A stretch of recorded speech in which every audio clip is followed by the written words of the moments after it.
किसी जमाने में भारत के एक पुराने गांव के पास एक पुरानी और वीरान हवेली खड़ी थी। लोगों का मानना था कि इस हवेली में अजीब अजीब घटनाएं होती थीं और कोई भी इस हवेली के पास जाने की हिम्मत नहीं करता था। परंतु दो दोस्त, आर्यन और विवेक, जिन्हें रहस्य और रोमांच में गहरी दिलचस्पी थी, ने इस हवेली के बारे में सुना और इसे देखने का निश्चय किया। एक दिन दोनों दोस्त छुपते छुपाते हवेली के अंदर पहुंचे। हवेली के अंदर घुसते ही उन्हें पुराने काल की खुशबू महसूस हुई। दीवारों पर लगे चित्रों और पुराने फर्नीचर ने उनके मन में एक अजीब सा रोमांच पैदा कर दिया। चलते चलते उन्हें हवेली के एक कमरे में एक पुरानी घड़ी दिखाई दी। ये घड़ी अन्य घड़ियों से अलग थी। इसके ऊपर प्राचीन लिपि में कुछ लिखा हुआ था जिसे समझना मुश्किल था। आर्यन ने जिज्ञासा में उस घड़ी को छू लिया। जैसे ही घड़ी पर उसका हाथ पड़ा, कमरे की दीवारों पर अजीब सी चमक आ गई और अगले ही पल दोनों दोस्त एक अजीब सी जगह पर पहुंच गए। ये कोई साधारण जगह नहीं थी। यह एक युद्ध का मैदान था जहां तलवारों की रिंकार और युद्ध घोष सुनाई दे रहे थे।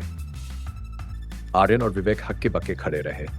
तभी एक वृद्ध पुरुष उनके पास आए और बोले, तुम दोनों समय के रक्षक हो और अब तुम्हें समय को बचाना होगा। अगर इस युद्ध को रोका नहीं गया तो आने वाले समय में मानवता का अस्तित्व खतरे में पड़ जाएगा।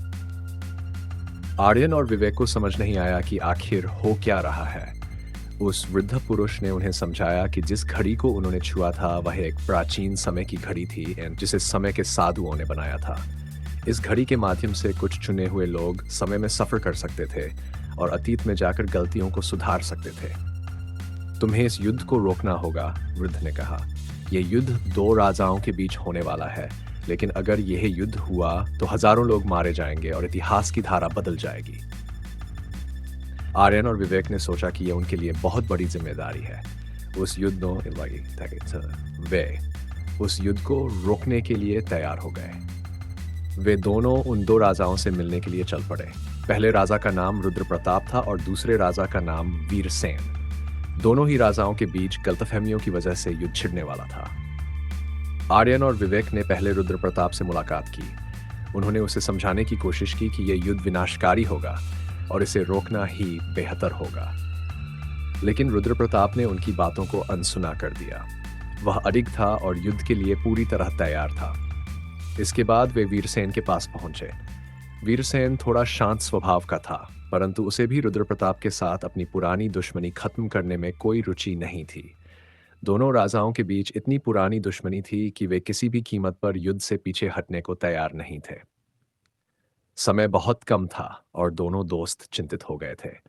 तभी विवेक को एक योजना सूझी।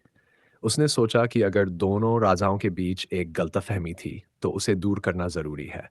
विवेक ने पता लगाया कि इस दुश्मनी की जड़ एक पुराना पत्र था जिसमें दोनों राजाओं के बीच की गलतफहमी पैदा की गई थी। विवेक और आर्यन ने उस पत्र को खोजने का फैसला किया।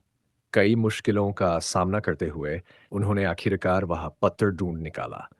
उसमें लिखा था कि दोनों राजाओं के सलाहकारों ने उन्हें एक दूसरे के खिलाफ भड़काया था।